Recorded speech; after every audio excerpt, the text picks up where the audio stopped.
अस्सलाम वालेकुम students, welcome to course एडिक्स। आज हम ऑपरेटिंग सिस्टम का चैप्टर 3 आगे लेके चलते हैं और इस वीडियो में हम इंशाल्लाह डिस्कस करेंगे प्रोसेस स्टेट्स को। ठीक है कि प्रोसेस किन स्टेजेस से गुजर के एग्जीक्यूट होता है एंड देन टर्मिनेट होता है। तो स्लाइड्स में देख लें, आपको एक डायग्राम नजर आ रही होगी। सबसे पहले आपका जो प्रोसेस है वो इंटर होता है न्यू स्टेट में। मतलब क्या कि जब भी एक प्रोसेस बॉर्न होता है न्यूली, तो वो किस स्टेट में इंटर किया जाता है? न्यू स्टेट में। ये 5 तरह की मुख्तलिफ स्टेट्स आपको नजर आ रही होंगी जिनके थ्रू गुजर के एक प्रोसेस जो है प्रोग्राम में कन्वर्ट होता है एंड देन जब वो प्रोग्राम एग्जीक्यूट हो जाता है वो यूजर की रिक्वायरमेंट खत्म हो जाती है, देन उस प्रोग्राम को टर्मिनेट कर दिया जाता है। राइट। तो सबसे पहले जब आप फॉर एग्जांपल, ये मैं आपको एग्जांपल से समझाना चाहूंगा, अगर आप डबल क्लिक करते हैं और एमएस वर्ड पे क्लिक करते हैं, ठीक है, और वो प्रोग्राम लोड होता है मेमोरी में, तो जब एक प्रोसेस जो है न्यूली बॉर्न होता है तो हम कह सकते हैं कि किस स्टेट में होगा? ये न्यू स्टेट के अंदर मौजूद होगा। राइट। न्यू स्टेट में मौजूद होने के बाद जब आप देख रहे हैं प्रोसेसर यूज करने के लिए बिल्कुल रेडी है और इनपुट लेने के लिए और आउटपुट जनरेट करने के लिए रेडी है, तो इसको ट्रांसफर कर दिया जाता है रेडी क्यू के अंदर, यानी कि रेडी स्टेट के अंदर। और फिर न्यू स्टेट में नए प्रोसेसेस अराइव होते हैं। अगर फॉर एग्जांपल आप कोई न्यू प्रोसेस के ऊपर डबल क्लिक करते हैं तो वो अराइव हो जाएंगे न्यू स्टेट के अंदर। लेकिन वो प्रोसेस जो रेडी हो चुके होंगे वो तमाम तर कहां आ जाएंगे? आपकी रेडी स्टेट के अंदर। लेकिन एक बात याद रखें, फॉर एग्जाम्पल 3 प्रोसेसेस आपने ओपन किए हैं और अब 3 प्रोसेसेस आपके पास रेडी स्टेट के अंदर मौजूद है, प्रोसेस 1, प्रोसेस 2 एंड प्रोसेस 3। ठीक है। तो ये जो है सीक्वेंशियल ऑर्डर में फॉलो अप करेंगे या उस एल्गोरिथम के थ्रू चलेंगे जिनके एल्गोरिथम जो है इनके लिए डिफाइन किया गया होगा। ये एल्गोरिथम्स इंशाल्लाह हम पढ़ेंगे। फॉर एग्जांपल अगर ऑपरेटिंग सिस्टम डिजाइन किया गया है फर्स्ट कम फर्स्ट सर्व के अकॉर्डिंग, तो पहले वो प्रोसेस एग्जीक्यूट होगा जो पहले रेडी क्यू के अंदर आया है। लिया अगर किसी बंदे ने ऑपरेटिंग सिस्टम या किसी डेवलपर ने ऑपरेटिंग सिस्टम इस अकॉर्डिंग डिजाइन किया है, एसजेएफ के according. SJF stands for shortest job first. तो जितने भी प्रोसेसेस मौजूद होंगे रेडी क्यू के अंदर, पहले वो वाला एग्जीक्यूट होगा जो सबसे ज्यादा शॉर्टेस्ट होगा। राइट। तो डिपेंड करता है कि आपका ऑपरेटिंग सिस्टम किस अकॉर्डिंग डिजाइन किया गया है। अगर फर्स्ट कम फर्स्ट सर्व के अकॉर्डिंग डिजाइन किया गया है तो रेडी क्यू के अंदर जितने भी प्रोसेसेस देखे जाएंगे, पड़े होंगे, उनमें देखा जाएगा कि कौन सा प्रोसेस जो है वो पहले अराइव हुआ है। जो पहले अराइव हुआ होगा वो पहले एग्जीक्यूट होगा, यानी कि जो पहले आया होगा रेडी क्यू के अंदर उसको प्रोसेसर पहले मिल जाएगा, जो दूसरे नंबर पे आया होगा उसको देन सेकेंडली जो है वो प्रोसेसर मिल जाएगा। तो ये डिपेंड करता है बेसिकली आपके एल्गोरिथम के ऊपर कि किस एल्गोरिथम के अकॉर्डिंग या किस प्लानिंग के अकॉर्डिंग आपका ऑपरेटिंग सिस्टम बनाया गया है। मैं एल्गोरिथम वर्ड अभी इसलिए यूज नहीं कर रहा कि आप लोग फैमिलियर नहीं है एल्गोरिथम के वर्ड से। तो इंशाल्लाह जब हम आगे इसके अंदर एल्गोरिथम, इस चैप्टर के अंदर एल्गोरिथम्स को डिस्कस करेंगे तब ये चीजें आपको क्लियर हो गई होंगी। अभी आप एल्गोरिथम्स का अल्टरनेट यूज कर लें या कि किस मेथोडोलॉजी के अकॉर्डिंग ऑपरेटिंग सिस्टम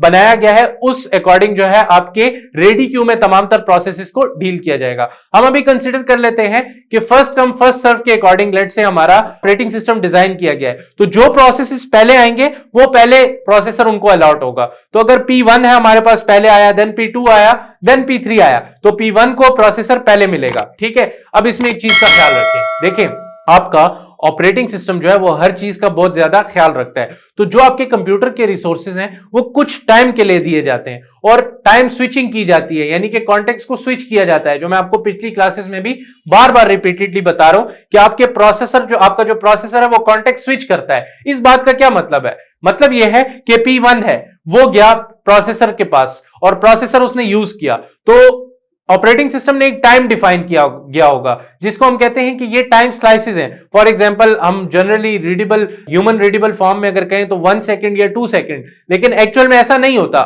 मिली सेकेंड्स के हिसाब से टाइम स्लाइसेस डिवाइड किए जाते हैं, लेकिन मिली सेकेंड्स को क्योंकि हम मेजर नहीं कर सकते। फॉर एग्जांपल मिली सेकेंड से क्या मुराद है? आप लोग स्टॉप वॉच देख लें, आपको स्क्रीन पे नजर आ रही होगी। अगर ये स्टॉप वॉच के साथ आपको कुछ सेकंड्स है जो बहुत ज्यादा फास्टली स्विच कर रहे होते हैं, क्या आपने कभी इसमें कोई चीज मेजर की है? नो, कभी भी। क्यों? क्योंकि आप नॉर्मल आई से इस चीज को मेजर कर ही नहीं सकते। इसी तरह जब भी चीजें हो रही होती हैं कंप्यूटर के अंदर तो वो काफी ज्यादा फास्टली होती हैं, तो आपको ऐसा लगता है ये सारी चीजें इकट्ठी हो रही हैं, लेकिन ऐसा नहीं होता। अलग अलग टाइम दिया जाता है हर चीज को। इसी तरह अगर आपके पास 3 प्रोसेसेस हैं, P1, P2 एंड P3, तो P1 को थोड़े टाइम के लिए प्रोसेसर दिया जाएगा।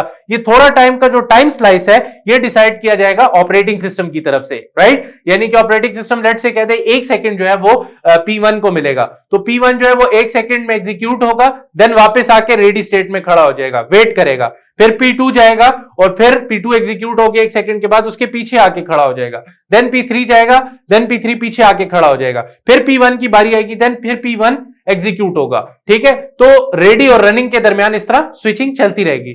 अब लेट से इसमें एक चीज आई है वेटिंग स्टेट। ये क्या होगा?